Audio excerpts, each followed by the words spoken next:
There is a document sitting on a mahogany desk in a private office in Washington, D.C. right now that reads less like a foreign policy strategy and more like a script for the greatest bank robbery in human history. But this isn't a robbery of a vault, a casino, or a central bank. It is the hostile takeover of an entire sovereign nation. While the mainstream media distracts you with sensational headlines about restoring democracy, fighting socialism, and human rights regarding the rapidly escalating tensions between the incoming Trump administration and the Maduro regime, the real movers of the global chessboard, the people who view nations as balance sheets, are preparing for a liquidation event. This is not a war. This is a foreclosure.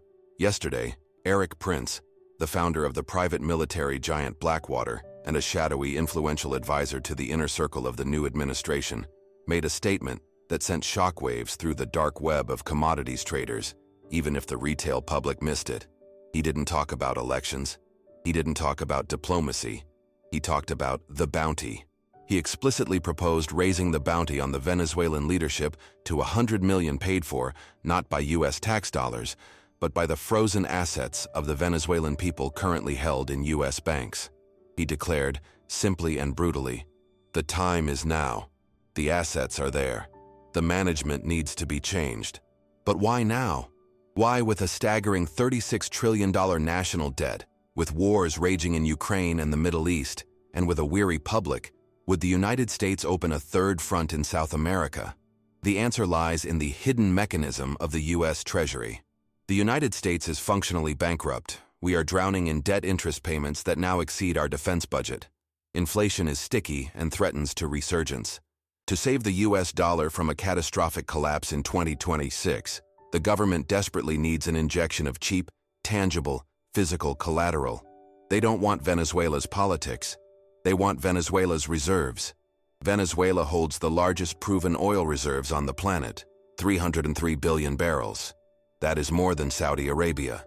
That is more than Russia. At current market prices, that is roughly $20 trillion of assets sitting under the feet of a government that cannot defend it and cannot extract it. Donald Trump, a businessman first and a politician second, views Venezuela not as a country, but as a distressed asset. A company with great inventory but terrible management, ripe for a hostile takeover. The plan is terrifyingly simple.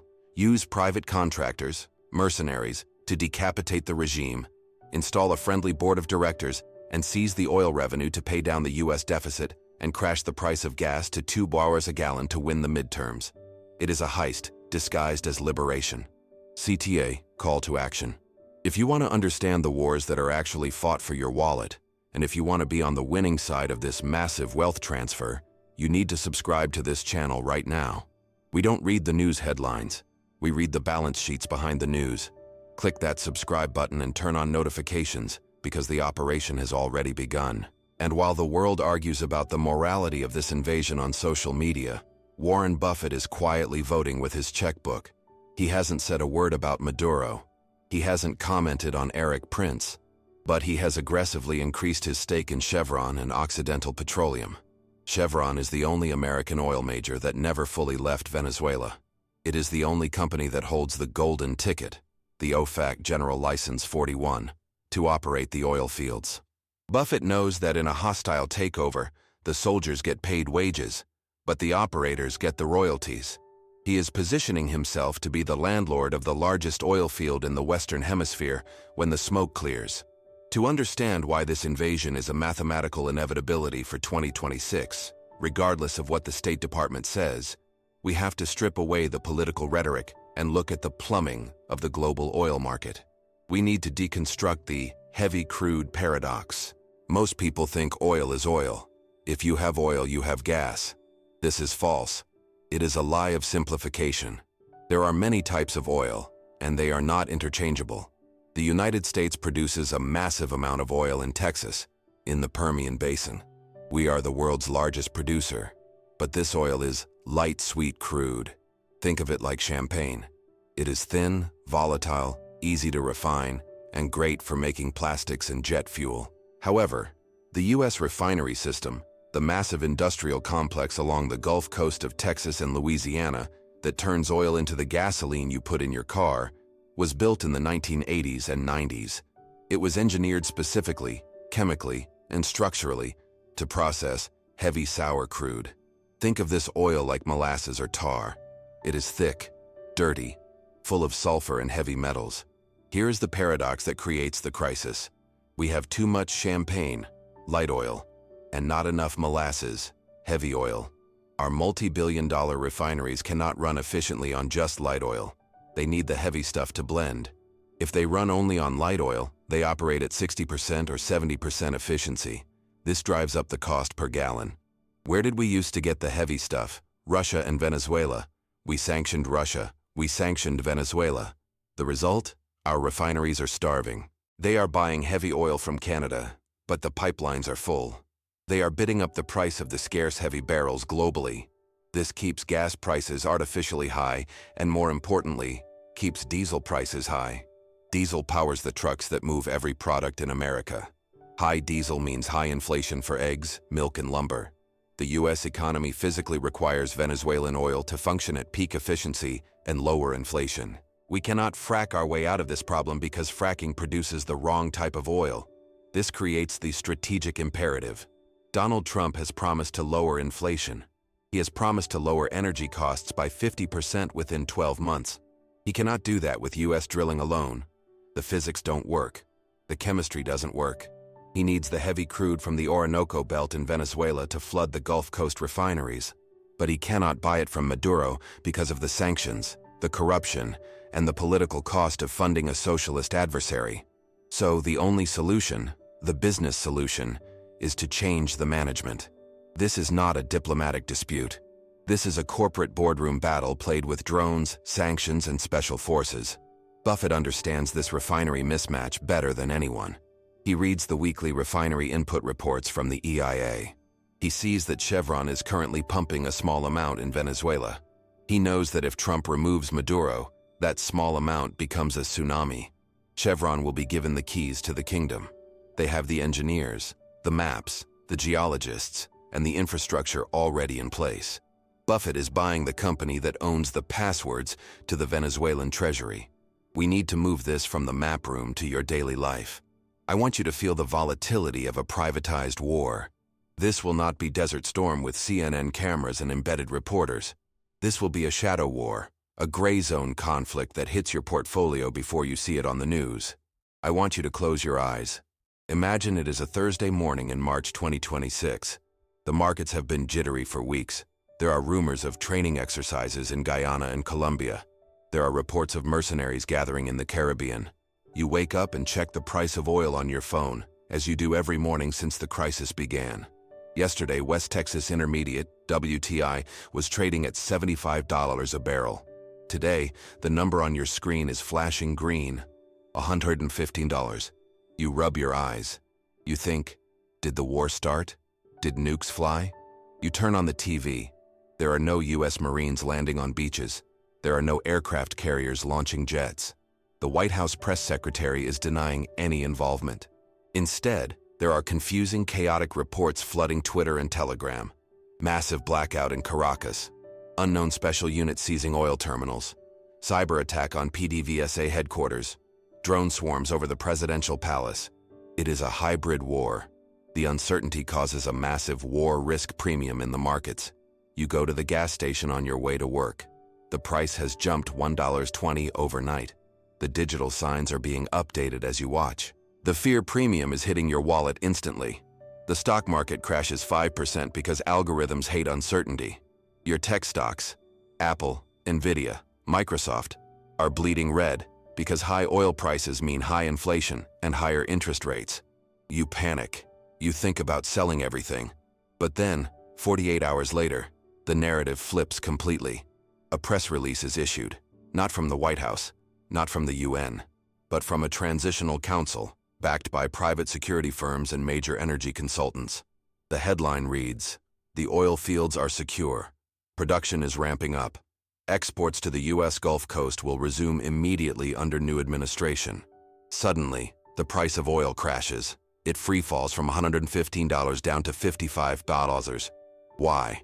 Because the market realizes the hostile takeover was successful.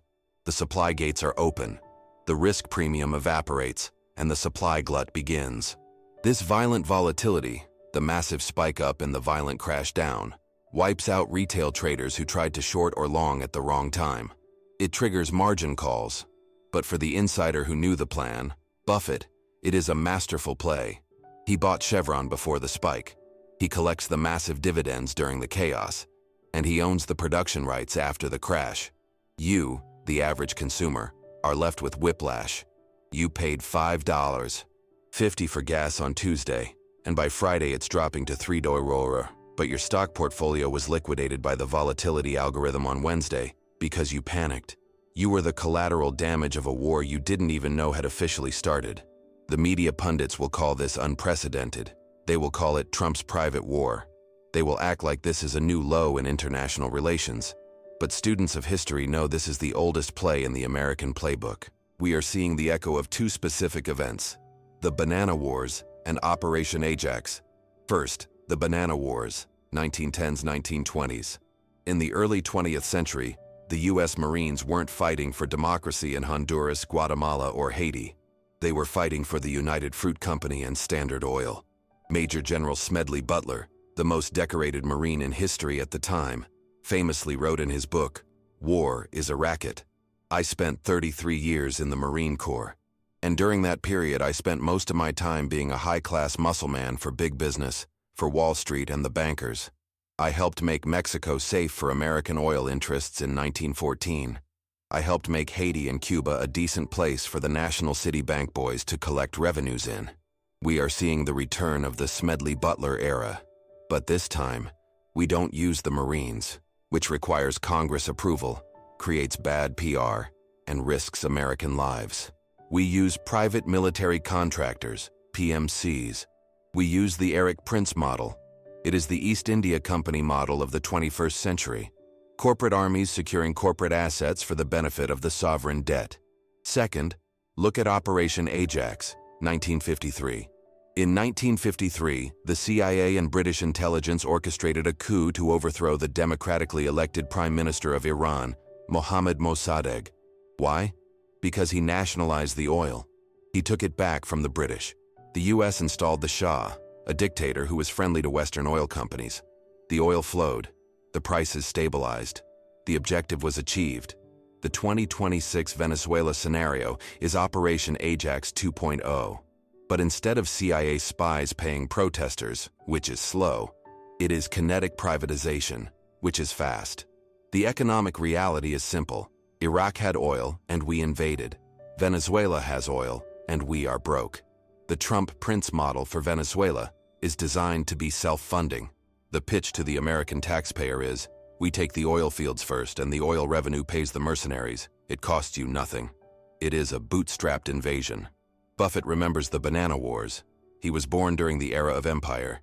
He lived through the 1953 coup. He knows that when the U.S. empire needs resources to survive, it takes them. And the companies that facilitate the taking, the Chevrons, the Halliburtons, become the most valuable stocks on the NYSE. But here is the plot twist. The real target isn't Maduro. The real enemy isn't socialism. The real target is China. Venezuela is not just a country. It is a Chinese collateral account. Venezuela currently owes roughly $60 billion to China. Over the last decade, China has loaned billions to Venezuela to build infrastructure and keep the regime alive.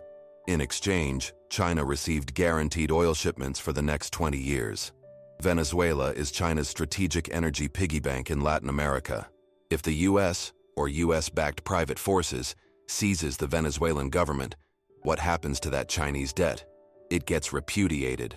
The new transitional government in Caracas, installed by Washington, will declare, that debt was taken by an illegitimate dictator. We are not paying it. And we are canceling the oil shipments to Beijing. All oil now goes to Houston to pay for our liberation. This is the ultimate geopolitical checkmate. It is an act of resource denial. By taking Venezuela, Trump doesn't just lower U.S. inflation. He starves China of a critical energy lifeline, right as tensions over Taiwan are heating up. It forces China to buy more oil from the Middle East, where the US Navy controls the shipping lanes, the Strait of Hormuz. The hidden crisis is that this could trigger a retaliation from China. China won't just accept a $60 billion loss and an energy blockade. They could retaliate financially. They could dump US treasuries, as we discussed in the Dollar Dies video. They could launch cyber attacks on the US power grid, as we discussed in the Blackout video. The Venezuela operation is not an isolated event. It is the first domino in a global resource war. Buffett sees this escalation. That is why he is quietly buying defense stocks. He has undisclosed positions in the sector. That is why he likes railroads, BNSF, which are essential for moving military equipment and domestic oil if the sea lanes become dangerous. He is betting on a world where free trade is replaced by strategic capture. So, let's analyze Buffett's war portfolio with a microscope. Why is he betting so heavily on Chevron, CVX, and Occidental OXY in this specific context? Why not Exxon? Why not renewables? The operator, thesis, Chevron. Chevron is unique. It is the chosen one. It holds OFAC General License 41. This is a special permission slip from the US Treasury that allows it to operate in Venezuela, despite all other sanctions. It effectively runs the joint ventures with PDVSA, the Venezuelan state oil company. If the regime falls, the state company collapses. The bureaucracy vanishes. Who steps in to run the pumps? Who knows the geology? Who has the keys to the control room? Chevron.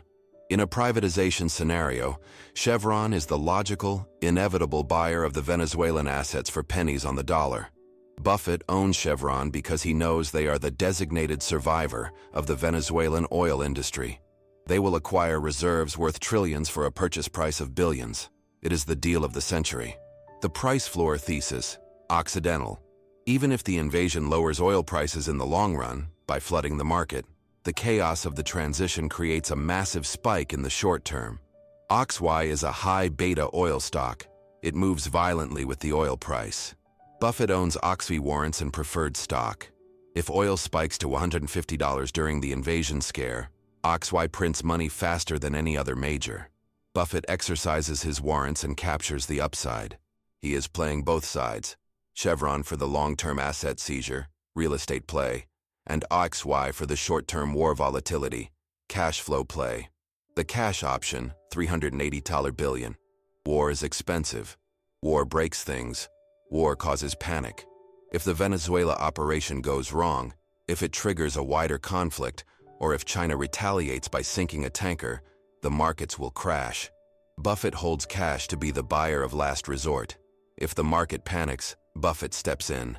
He is using the fog of war as a smokescreen to acquire monopolies when everyone else is selling out of fear. The warning is clear. The drums of war are beating in the Caribbean. The US debt crisis demands a resource injection. How do you survive and profit from the Venezuela heist of 2026? Action 1. Overweight integrated oil majors. You want to own the companies that have the political connections to get the contracts. Chevron, CVX, is the primary play here. ExxonMobil, Exxon, is the secondary play. They are active in neighboring Guyana. These companies are effectively the State Department with a drill. When the US government opens a door or kicks it down, these guys walk in. Avoid small, speculative oil explorers who might get nationalized or crushed in the crossfire. Stick to the giants who write the laws. Action 2. The defense hedge. If the war is being privatized, who gets paid? The private military contractors and the companies that supply them. While you can't buy stock in Academy, formerly Blackwater, easily on the public market, you can buy the defense primes that supply the hardware, the ammunition, and the drones. Look at ETFs like ITA, US Aerospace and Defense, or XAR. Conflict is inflationary for the general economy, but it is very profitable for the military-industrial complex. Align your portfolio with the spending. Action 3. Prepare for volatility whipsaw. Do not trade oil futures unless you are a professional. The news cycle will be manipulated. You will hear, Maduro fled, oil crashes. Then, Maduro fights back, oil spikes. Then peace talks, crash. Then pipeline blown up, spike. The whipsaw will kill leveraged traders. Buy the stock, equity, and hold through the noise. Do not use margin. You want to own the asset, not the bet. Action 4. Watch the refiners. Valero, Marathon. If heavy Venezuelan crude finally flows back to the U.S. Gulf Coast, the U.S. refiners, like Valero, VLO, or Marathon, MPC, become money-printing machines. Their crack spread, profit margin, explodes because their input cost, heavy oil, drops significantly, while they sell gasoline at global market prices. This is a technical trade, but it is the direct beneficiary of the heist. Action 5. Physical cash and gold. Geopolitical conflict brings cyber warfare. If China retaliates against the U.S. banking system because of the Venezuela move, digital payments could flicker. Keep cash, keep gold. Gold is also the peace of mind asset. When armies march, gold rises. It is the universal hedge against chaos. The final verdict on the Trump-Venezuela plan is a lesson in realpolitik. We like to believe the world runs on laws, treaties, and good intentions. It runs on physics, energy, and debt. The U.S. needs oil to fix its debt. Venezuela has the oil. The outcome is inevitable. The only variable is the timeline. Warren Buffett isn't judging the morality of the heist. He is simply positioning himself to catch the gold coins that fall out of the pockets of the regime when it is shaken upside down. He is betting on the ruthlessness of the American empire to save itself. You must do the same. Stop looking at politics as a team sport. Look at it as a business transaction. The acquisition of Venezuela is underway. Position yourself in energy. Position yourself in defense. Get liquid. Be like Buffett. See the cold, hard reality of the resource war and ensure that when the map is redrawn, you are standing on the territory that just went up in value. I am immensely grateful to you for staying until the end of this critical deep dive. The mainstream media will not tell you this story until the first missile lands. You heard it here first. If you found this breakdown valuable, make sure to like and subscribe so we can keep bringing you the truth about the financial system that the brochures leave out. Stay vigilant, stay real, and we will see you in the next video.